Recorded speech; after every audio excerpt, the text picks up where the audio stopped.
Well, let's get some reaction now to wonderful Wednesday. We can cross live to Paris and speak with our senior reporter, Geraint Hughes. Geraint, a very good afternoon to you. I mean, wow, we are just about catching our breath.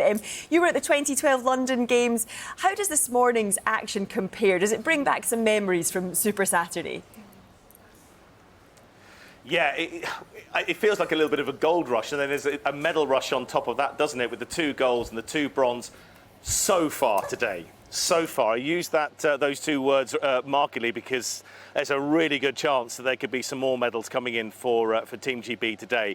I think what's really sort of started the day off was very, very early. My phone buzzed and I stupidly woke up. I hadn't put my phone on silent, and I got a message through that the triathlon was on, that the water test had come back. So that meant that both the likes of Beth Potter and Alex Yee were going to be out in Paris and having a swim in the Seine, as well as the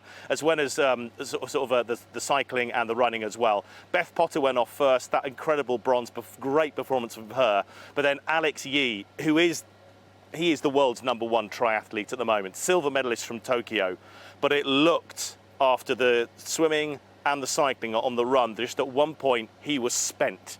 But somehow he's found energy from somewhere, and he's run down the New Zealander in front of him, and in the most spectacular fashion, considering a triathlon, it's a grueling long event, to win it so close to the line. Absolutely incredible from Alex Yee as well, and just really stamps his authority. He is the foremost triathlete at the moment, that he's gone and done it in conditions, because remember, the triathlon, normally they go early in the morning. His started at 10:45 local time. By the time he was finishing it was hot, and believe you me, Joe, it is another scorching, humid day here in Paris at the moment as well. So huge congratulations to Alex Yee. Obviously, we're going to talk about the rowing in a minute, but Beth Potter and also the divers, Andrea Spendolini-Siriux, the daughter of Fred of First Dates, and Lois Tolson as well. Remarkable. But I use these words advisedly.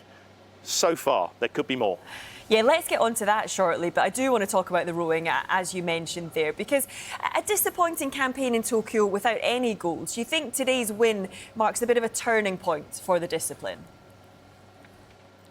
They will hope so, and it's a really interesting question to ask. I think paint the context of GB rowing, who have been the dominant force in Olympic and global rowing for well over a decade, but then a real dip in Tokyo, as you mentioned there, no gold medals. It just didn't come together.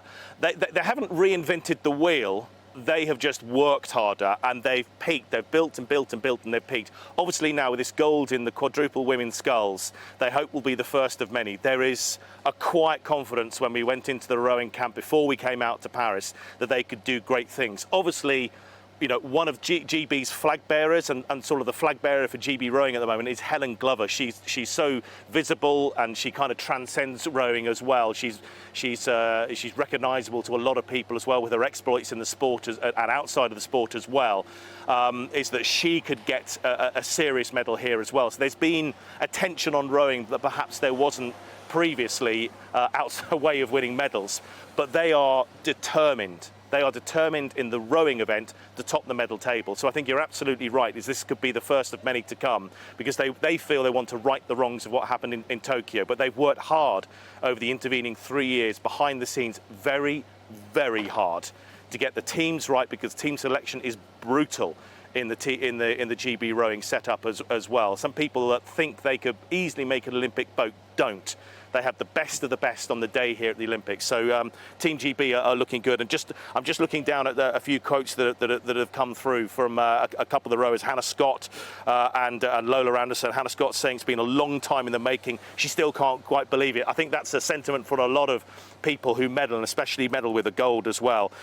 She doesn't even know she's emotional yet. That's a lovely sort of quote from her. And again, just Lola Anderson saying, as the boat, it's just about focusing, being process driven, getting the job done. I think now they've done that, that's the time where the emotions will come out through happiness, joy, and probably doubtless a few tears as well with the rowing team. But the first of many, they hope, from GB rowing. And Geraint, you used that phrase, so far. So who else should we be looking out for today? Can we dare to dream of more golds, do you think? I think there's a distinct possibility. I just actually paint you a picture of where I am, because it looks like I am in a wooded boulevard. I'm not. I'm right outside Le Golf National, the golf course that's being used for the golf tournament. The men's tournament begins tomorrow. We've just been catching up with Matt Fitzpatrick and Tommy Fleetwood, who will begin their rounds tomorrow morning here. So good luck to those guys when they get going, because it's a serious field here for this Olympic tournament here in Paris.